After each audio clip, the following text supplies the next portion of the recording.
Namaste and welcome to this exciting episode of Sathology Debunking Mythology। Sathology के इस episode में बहुत बहुत स्वागत है। ध्यान से सुनिएगा आज का पूरा शो। अगेन इतिहास पर ही आधारित है। आपको हमारे शोज में बहुत सारे आप लिख सकते हैं नोट्स। 1648 को याद रखिए। 1648 में एक वेस्टफालिया की ट्रीटी हुई थी यूरोप में, जिसमें प्रोटेस्टेंटिज्म जो चर्च ऑफ इंग्लैंड है उसने शांति स्थापित करी थी चर्च ऑफ वेटिकन के साथ। ये दोनों ही सेनाएं हैं, एक रोमन कैथोलिक सेना है और दूसरी ब्रिटिश सेना है, एंग्लो सैक्सन सेना है। एंग्लो सैक्सन जो है नॉर्दर्न यूरोप से आते हैं, सैक्सनी नाम की जगह जर्मनी में, वहाँ से आते हैं। और इन्हीं से आए थे वाइकिंग्स। और वाइकिंग्स तो सनातनी थे, वो सब तो प्री क्रिश्चियन थे सारे ज़्यादातर। एंड ये लोग जो एंग्लो सैक्सन वर्सेस कैथोलिक जो है पुरानी लड़ाई है। अगर आप रोमन एम्पायर में भी जाते हैं, रोमन एम्पायर जीत नहीं पाया था इंग्लैंड को, वहाँ के ट्रेडर्स ने हरा दिया था। वहाँ पे ज़्यादातर लोग कौन से थे? ज्यूइश थे, उन्होंने हरा दिया था। और बाद में the only Jewish group which opposed Roman empire, उसको ब्रिटिश एम्पायर ने कल्टिवेट किया। तो आप देखते हैं कि जितना भी ट्रेडिंग जो वर्ल्ड वॉर 1, वर्ल्ड वॉर 2 हुआ था, वो सभी हुआ था वाया जूस। वो फाइनेंस करते थे और इंग्लैंड उस पर लड़ाई करता था सेनाओं की, और उसके अनुसार वो जीतते थे या हारते थे। फिर उन्होंने चर्च ऑफ इंग्लैंड के हाथ में लग गया भारत। तो भारत को उन्होंने लूटा जम के, और उन्होंने सारी कॉलोनीज बनाई और रोमन कैथोलिज्म को डिफीट दिया नॉर्थ अमेरिका में। साउथ अमेरिका में वो इतना नहीं कर पाए, उन्होंने कॉलोनीज बना ली, बेलीज, गयाना और सूरीनाम, कैरिबियन के जो है ट्रिनिडाद टोबैगो, और वहाँ पे उन्होंने भारतीयों के जाके सेटल कर दिया, क्योंकि इंग्लिश लोगों को मालूम था कि ये लोग मैनेज अच्छा करते हैं और ये लड़ते बहुत अच्छी तरह। उनको मालूम था कि युद्ध में जितनी भी लड़ाइयाँ हुई हैं, यूरोपियन वॉर 1 में, यूरोपियन वॉर 2 में, दोनों में भारतीय सोल्जर्स ने जम के लड़ा और बाद में उन्होंने एक तरीके से हार मान ली। वो नहीं लड़ना चाहते इंडियन सोल्जर से। उनको लगा कि गोरखा ज़्यादा अच्छा लड़ते हैं, उनको लगा सिख ज़्यादा अच्छा लड़ते हैं। पर जब उन्होंने इतिहास को ठीक से देखा, उन्होंने सिखों को तोड़ने की बहुत कोशिश करी। खालिस्तान का सारा मूवमेंट भी उन्हीं के थ्रू, ब्रिटेन के थ्रू सपोर्टेड है इंडिया के विरुद्ध। उन्होंने बहुत कोशिश करी, लेकिन वो तोड़ नहीं पाए, क्योंकि सिख जो है सनातन धर्म का ही पार्ट है। तो और वो उसको अलग एस्टेब्लिश करने लगे। उन्होंने गुरु ग्रंथ साहिब को इंग्लिश में अलग तरीके से कन्वर्ट करने की कोशिश करी। महाराज दिलीप सिंह को वहाँ पे चुरा के ले गए और महाराज दिलीप सिंह को उन्होंने कन्वर्ट भी कर दिया, लेकिन फिर भी उसका कोई इफेक्ट पड़ा नहीं, क्योंकि गुरु नानक और 10 गुरु जो सिख में है वो सारे इंट्रिंसिक है। कोई देवी का भक्त है, कोई शिव जी का भक्त है, वो अलग ही नहीं है। वो एक तरीके से हिंदू ही हैं सारे, मतलब कि सब कुछ एक तरीके से पूरे हिंदू हैं, हिंदू परिवारों से आए हैं और शिव जी की आराधना करते हैं, देवी की आराधना करते हैं, कोई राम की आराधना करता है, ऐसा है। और ये सारी इंफॉर्मेशन अभी आ रही है। तो जो ट्रांसलेशन उन्होंने किया उससे गड़बड़ी हुई। मैं आपको क्यों इतिहास बता रहा हूँ कि वो समझने पे आपको समझ में आएगा कि ये जो आज की जो पॉलिटिक्स है उसी को करेक्ट करने के लिए है। आज समय बदल गया है। तो वेस्टफालिया से नेशन स्टेट का कॉन्सेप्ट आया। नेशन स्टेट के नाम पर उन्होंने छोटे छोटे नेशन स्टेट हो, जो एक चर्च कंट्रोल करे, दूसरा कंट्रोल करे, और दोनों एक दूसरे के साथ सुलह करके रखे, इजीली मैनेजेबल। तो पूरी दुनिया को उन्होंने छोटे छोटे भागों में डिवाइड कर दिया। भारत को भी जब आज़ादी दी थी उन्होंने, सो कॉल्ड, हमने तो छीनी थी, वो दी ही नहीं थी। उन्होंने करीब 600 से ज़्यादा इंडिपेंडेंट, 653 से ज़्यादा इंडिपेंडेंट स्टेट्स बना दिए थे भारत के अंदर। और उनका काम क्या था? एक में कैथोलिसिज्म घुसेगा, दूसरे में प्रोटेस्टेंटिज्म घुसेगा, ये उनका प्लान था। ऐसा हो नहीं पाया सरदार वल्लभ भाई पटेल की वजह से। नेहरू की वजह से गलतियां हो गई कि पाकिस्तान बना दिया नेहरू और ब्रिटेन ने बनाया। जिन्ना का इसमें कोई रोल नहीं था, Jinnah was on the British side. Nehru और महात्मा और करमचंद गांधी की वजह से पाकिस्तान बना, बांग्लादेश बना, बांग्लादेश इंदिरा गांधी की वजह से बना, और उसके बाद भी हमने कोई करेक्टिव स्टेप्स लिए नहीं।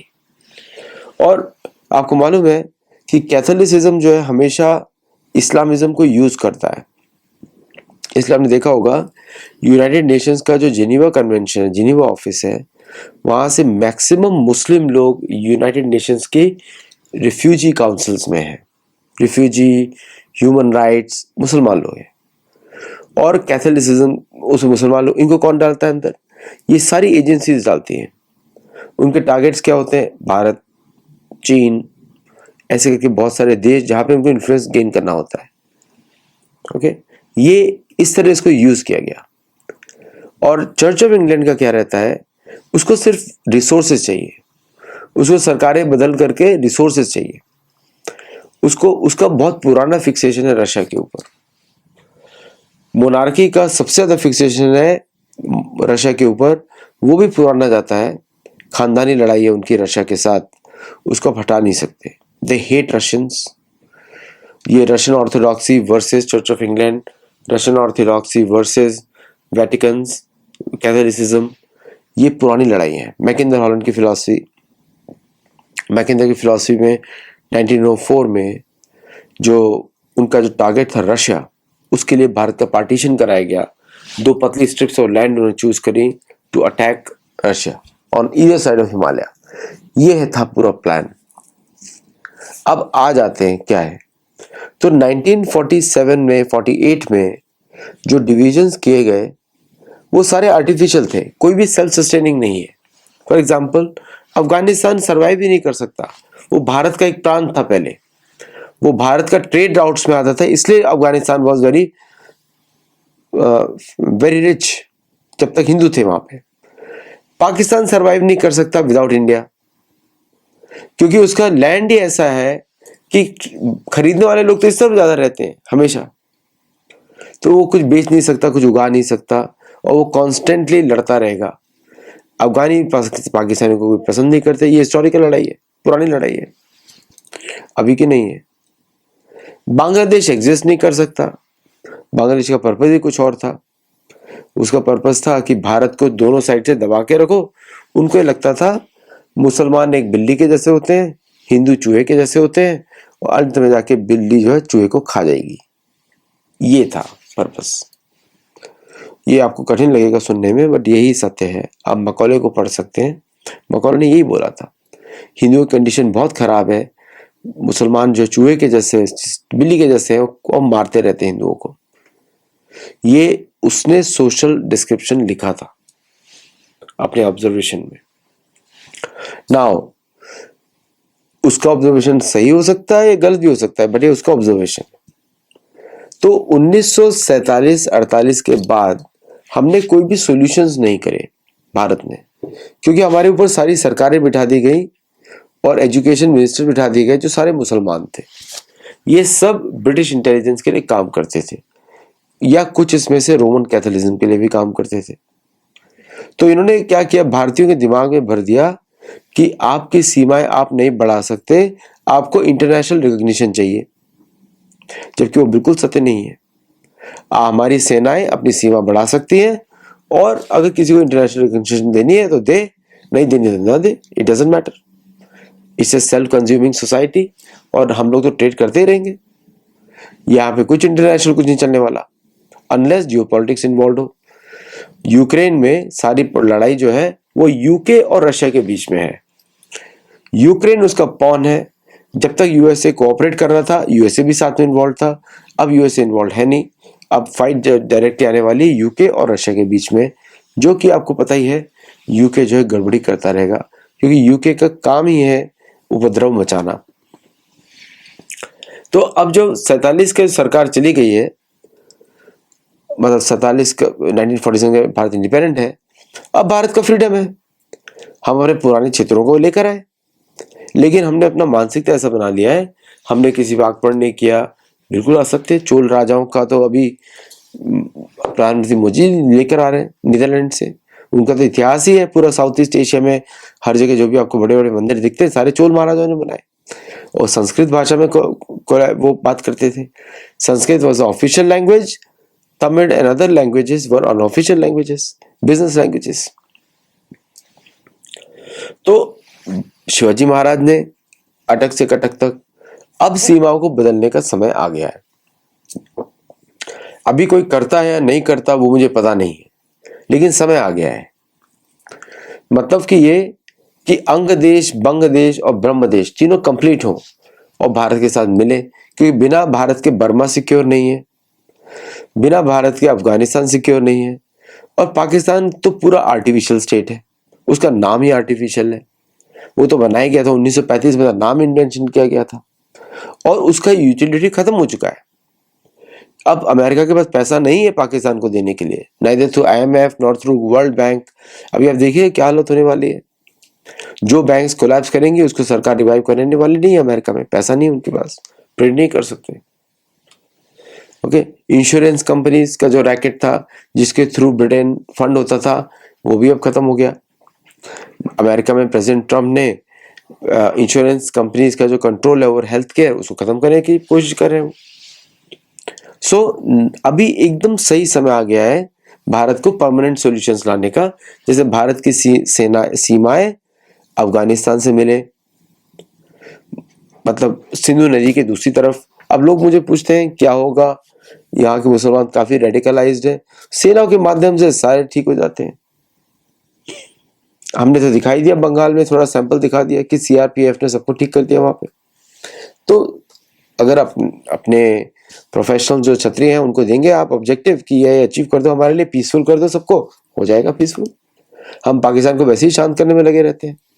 प्रॉब्लम हमारी है इस्लामिज्म से। इस्लामिज्म को आप इजीली कंट्रोल कर सकते हैं, उन पर स्ट्रिक्ट रूल्स लगा दें। जो अपने आप को इस्लामिज्म मानता है उस पर इतने ऐसे स्ट्रिक्ट रूल्स उनके हिसाब से सारे कली भाग जाएंगे वहां से। वो तो, और जस्ट जैसे आप सिक्योरिटी देते हैं कि कोई छोड़ता है आप उसको मार नहीं सकते, मारेंगे तो आपको हत्या की, आपको उम्र कैद या हत्या होगी आपकी, मतलब आपको कोर्ट सजा देंगे, सब बच जाएंगे, एक्स मुस्लिम बच जाएंगे सारे। तो वो तो अब सरकार पे छोड़ दीजिए, उस पर मैं चिंता नहीं करता। जिस दिन सरकार अपना मन बनाएगी कुछ भी कर सकती है, बिलीव मी, कुछ भी कर सकती है। मेरा बस ये मानना है कि अब वेस्टफैलिया की ट्रीटी फेल हो चुकी है, अब बॉर्डर्स बदलने का समय आ गया है। भारत ऑलरेडी उसको बोल सकता है कि हमें हेनरी मैकमोहन लाइन हमको नहीं चाहिए, we don't recognise Durand line, we don't recognise partition of Bharat, we don't recognise creation of Myanmar Bangladesh, we don't recognise control over Indonesia also and Malaysia also. इन सबको भारत का हिस्सा माना जाता था पहले, मलय देश है सारे, है ना। तो और मैं आपको ऑस्ट्रेलियन पे अलग एक कहानी सुनाऊंगा, कितना बकवास है। ऑस्ट्रेलियन नहीं होता कुछ भी, ये भगोड़े हैं वहां के, जेल के कैदी थे जिनको ऑस्ट्रेलिया डाला गया था, गोरे लोग। और वहां के जो मूल निवासी होते हैं वो मलय द्वीप के रहने वाले हैं, वो हमारे ही भाई बहन है, हमारे उनका कल्चर हमारे जैसा है, सेमल द्वीप का, शालमली बोलते हैं उसको, है ना। तो ये दुनिया के नक्शे बदलने वाले हैं और भारतीय सेना की बहुत जरूरत पड़ेगी हर जगह। अभी ये समय जो है दूसरे प्रकार का समय है, ये बड़े युद्धों का समय आ गया है, छोटे युद्ध का समय नहीं है। क्या युद्ध होगा या नहीं होगा मुझे पता नहीं, लेकिन गुप्तचरी तो अपना काम कर सकती है। आधा ये सब देश इतने कमजोर हैं, इनको आप गुप्तचरी के माध्यम से हरा सकते हैं। मैंने देखा जो पूरा बंगाल का इलेक्शन है, it's not just about Bengal. Bengal का election was fought with Bangladeshi intelligence, American intelligence, Pakistani intelligence, Turkish intelligence, और क्या हो सकता पता, चाइनीज भी इन्वॉल्व हो उसके अंदर। तो भारत ने जीत हासिल करी वहां पे। तो it's time to take bold decisions है, और जो लेगा उसके इतिहास में पन्नों में नाम लिखा जाएगा, जो लेगा। अब तो बिना हिचक के बॉर्डर को रिड्रॉ करना चाहिए, और जिसको एक्सेप्टेबल नहीं है निकल जाए वहां से। वो तो सरकार के ऊपर मैं छोड़ देता हूँ कि सरकारों को आता है क्या करना है, लेकिन ये समय सही समय है। ये 1945 मतलब ब्रिटेन का कॉलोनी इंपीरियलिज्म अब आज जाके खत्म हो गया है, क्योंकि उनका कंट्रोल यूके के ऊपर से छूट गया है। कनाडा अभी भी उनकी कॉलोनी है, आप देख ही रहे हैं किस तरह कनाडा काम कर रहा है। और I don't think so Canada के भी टाइम लग गए हैं, क्योंकि बिना अमेरिकन इकोनॉमी के Canadian economy won't even survive. Canadian economy में 42 मिलियन लोग हैं। आप सोच लीजिए कि they are less than 2 cities of India, 2 big tier cities of India. छोटा सिटी, छोटा कंट्री है। बाकी रह ही नहीं सकते, उसके मेजोरिटी कंट्री में रह ही नहीं सकते। पूरा इधर ईस्ट कोस्ट में है, वेस्ट कोस्ट में है, बाकी जगह आपको 3-3 मील पे एक आदमी मिलेगा। नॉर्दर्न टेरिटरीज तो किसी को पता ही नहीं, कोई जा ही नहीं सकता, इतनी सारी लेक्स हैं, आप ट्रैवल नहीं कर सकते विदाउट प्लेन्स, स्मॉल प्लेन्स। तो अब नक्शा बदलने का समय आ चुका है, देखते हैं क्या करते हैं लोग। तो thank you all very much for watching. हमारे गुरुकुल में जुड़िए, सपोर्ट करिए हमारे प्रोजेक्ट्स में, और हमारे साथ जुड़िए, हमारे टेलीग्राम चैनल में जुड़िए to see and hear the news. If you not a member, become member to see member only content. हमारे चैनल पे रहता है, शास्त्र आधारित रहता है। और मिलता हूँ मैं अगले शो में। जय जगन्नाथ।